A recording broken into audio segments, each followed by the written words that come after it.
Friends, ఎలా ఉన్నారు? తిరుమల పేరు తెలియని వారు ఉండరు, కానీ తిరుమలను ఎవరు కట్టించారు అంటే మాత్రం చాలా మందికి తెలియదు. ఈ తిరుమల ఆనంద నిలయాన్ని కట్టించింది ఎవరు, అతని చరిత్ర ఏమిటి అనేది ఈ వీడియోలో తెలుసుకుందాం. తిరుమల ఆలయాన్ని కట్టించింది తొండమాన్ చక్రవర్తి. ఈ తొండమాన్ చక్రవర్తి ఆకాశరాజుకి తమ్ముడు. ఆకాశరాజు కుమార్తె అయిన పద్మావతిని స్వామివారు వివాహం చేసుకున్నారు. అసలు ఈ తొండమాన్ చక్రవర్తి పూర్వనామధేయం ఏమిటి, అతని పూర్వజన్మ ఏమిటి, అతనిని చక్రవర్తిగా వర్ధిల్లమని స్వామివారు ఎందుకు ఆశీర్వదించారు చూద్దాం. తొండమాన్ అతని పూర్వజన్మలో రంగదాసు అనే విష్ణు భక్తుడు. ఇతనికి విష్ణు అంటే విపరీతమైన భక్తి. ఇతనికి ఒకరోజు శ్రీ మహావిష్ణువు కలలోకి వచ్చి, రంగదాస, నేను ఈ కలియుగంలో శ్రీనివాసునిగా అవతరించాను. నేను ఏడుకొండల్లోని పుష్కరిణికి దక్షిణం వైపు ఒక పుట్టలో ఉన్నాను. వచ్చి నన్ను దర్శించు అని చెప్పి అంతర్ధానం అవుతారు. సరిగ్గా అదేవిధంగా ఆ ఊరిలోని గోపీనాథుడు అనే బ్రాహ్మణ పూజారికి కూడా కలలో అదే విధంగా చెప్తారు స్వామి.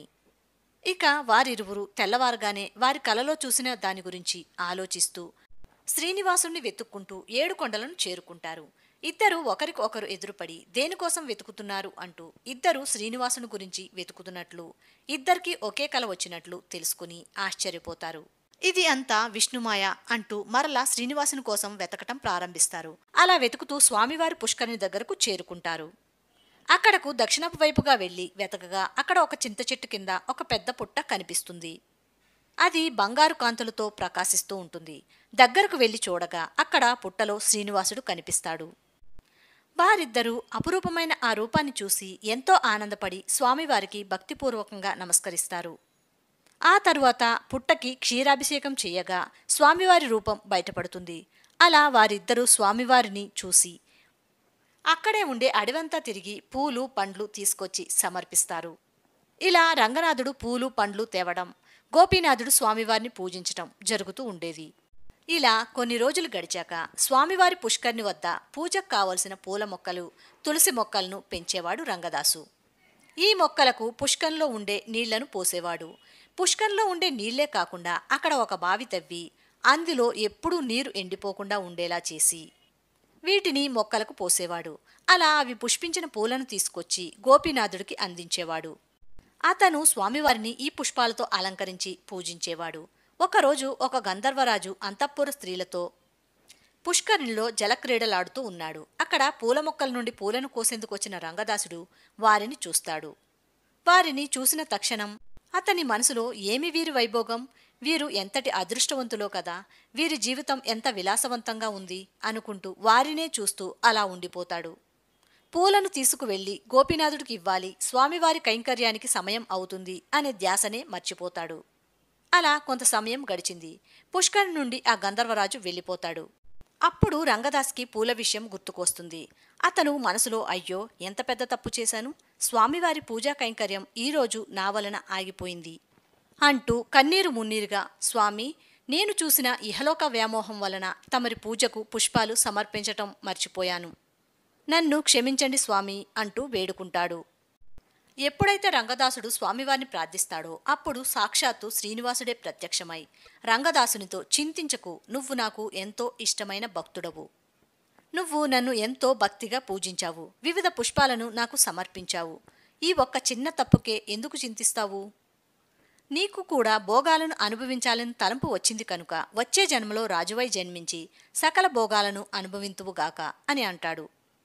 రంగదాసుడు, స్వామి, నన్ను నీ నుండి దూరం చెయ్యవద్దు, అప్పుడు కూడా నేను నీకు సేవ చేసే భాగ్యాన్ని ప్రసాదించండి అని అనగా స్వామివారు అలాగే అంటూ అంతర్ధానం అవుతాడు. అప్పుడు రంగదాసుడు, స్వామి, నువ్వు ఎంత కరుణామూర్తివి, నేను పువ్వులను సమర్పించినందుకు నన్ను శిక్షించక నేను కోరుకున్నట్లుగా నన్ను దీవించావా అంటూ ఉద్వేగంతో అక్కడే మరణిస్తాడు. ఆ రంగదాసుడు త్రవ్విన బావినే పూలబావి అంటారు. ఇప్పటికీ తిరుమలలో స్వామివారిని అలంకరించిన పూలను ఈ బావిలోనే వేస్తారు. ఇక రంగదాసుడు మరుజన్మలో రాజుగా ఎలా జన్మించాడో తెలుసుకుందాం.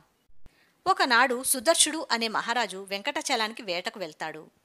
అలా వెళ్తూ ఆయన కపిలతీర్థం వైపుగా వెళ్తాడు. అక్కడ ఒక సుందరమైన నాగకన్య స్నానమాచరించడాన్ని చూస్తాడు. ఆమె అందచందాలకు ముగ్ధుడైన రాజు ఆమెను పెండ్లి చేసుకుంటాను అంటాడు. దానికి ఆమె, నేను ఒక నాగకన్యను, నాగలోకంలో ధనుంజయుడు అనే రాజు కుమార్తెను, ఆయన నన్ను ఒక గొప్ప రాజుకి ఇచ్చి వివాహం చేయాలి అనుకుంటున్నారు, నేను ఆయన ఆజ్ఞను జవదాటను, నన్ను మన్నించండి అంటుంది. వెంటనే సుదర్శుడు, ఓ సుందర నాగకన్య, నేను చంద్రవంశపు క్షత్రియుడను, నారాయణవరాన్ని పరిపాలించే రాజుని, కనుక నువ్వు నీ తండ్రి ఆజ్ఞానుసారమే నన్ను వివాహం ఆడవచ్చు అంటాడు. దానికి నాగకన్య, ఓ రాజా, మీ వలన నాకు పుట్టబోయే బిడ్డను రాజును చేస్తాను అని నాకు మాట ఇవ్వండి అంటుంది. అందుకు రాజు, నాకు ఇప్పటికే ఆకాశరాజు అనే కుమారుడు ఉన్నాడు కనుక రాజ్యాన్ని సమానంగా పంచి నీకు పుట్టబోయే బిడ్డను కూడా రాజుని చేస్తాను అంటాడు. దానికి నాగకన్య సంతోషించి వివాహానికి ఒప్పుకుంటుంది. ఆ విధంగా నాగకన్యను రాజు తన చేతుకున్న రత్నాల ఉంగరాన్ని నాగకన్యకు తొడిగి గంధర్వ వివాహాన్ని చేసుకుంటాడు. అలా వారు కొంతకాలం ఇక్కడే కపిలతీర్థం దగ్గరే ఉంటారు. కపిలతీర్థం దగ్గర ఉన్న తొండతీగల పొదల్లో ఆనందంగా విహరిస్తారు. అలా కొంతకాలం గడిచిన తరువాత నాగకన్య తన పుట్టిల్లు అయిన నాగలోకం వెళ్ళిపోతూ రాజుతో, ఓ రాజా, నాకు పుట్టబోయే పుత్రుణ్ణి పెద్దవాణ్ణి చేసి విద్యావంతుడిగా నీకు అప్పగిస్తాను అని వెళ్ళిపోతుంది. ఇక నాగలోకానికి వచ్చి తన తండ్రికి పెళ్లి విషయం చెప్తుంది. ఆమె తండ్రి వారి వివాహాన్ని అంగీకరిస్తాడు. కొంతకాలానికి ఆమె గర్భం దాల్చి ఒక కుమారుడికి జన్మనిస్తుంది. అతన్ని పెంచి సకల విద్యాబుద్ధులు నేర్పిస్తుంది. పెద్దవాడు అయిన తరువాత ఒకరోజు ఆమె కుమారుని పిలిచి, నాయనా, నువ్వు ఇక భూలోకానికి వెళ్ళాలి. ఇదిగో ఈ రాజముద్రిక, ఇది మీ తండ్రిగారు నాకు ఇచ్చింది. నువ్వు భూలోకంలో ఉన్న కపిలతీర్థం వెళ్ళి అక్కడ ఉన్న తొండతీగలను తెంపుకొని నడుముకు చుట్టుకొని నారాయణపురాన్ని పరిపాలించే రాజు వద్దకు వెళ్ళు. ఆయన నిన్ను గుర్తుపడతాడు, ఆయనే నీ తండ్రి అని చెప్పి పంపిస్తుంది. సరే అని ఆమె కుమారుడు అతని తల్లి చెప్పినట్లుగానే కపిలతీర్థం వచ్చి తొండతీగలను నడుముకు చుట్టుకుని సుదర్శన మహారాజు వద్దకు వెళ్తాడు. వెళ్ళి తల్లి ఇచ్చిన ఉంగరాన్ని రాజుకు చూపిస్తాడు. అప్పుడు సుదర్శుడు ఆ ఉంగరాన్ని, అతను నడుముకు చుట్టుకున్న తొండతీగలను చూసి అతను తన కుమారుడని గ్రహించి ఎంతో ఆనందపడతాడు. నాయనా, తొండతీగల్లోనే నేను మీ అమ్మ విహరించాము. వాటిని నడుముకు చుట్టుకొని వచ్చి మళ్ళీ నువ్వు మీ అమ్మను గుర్తు చేశావు.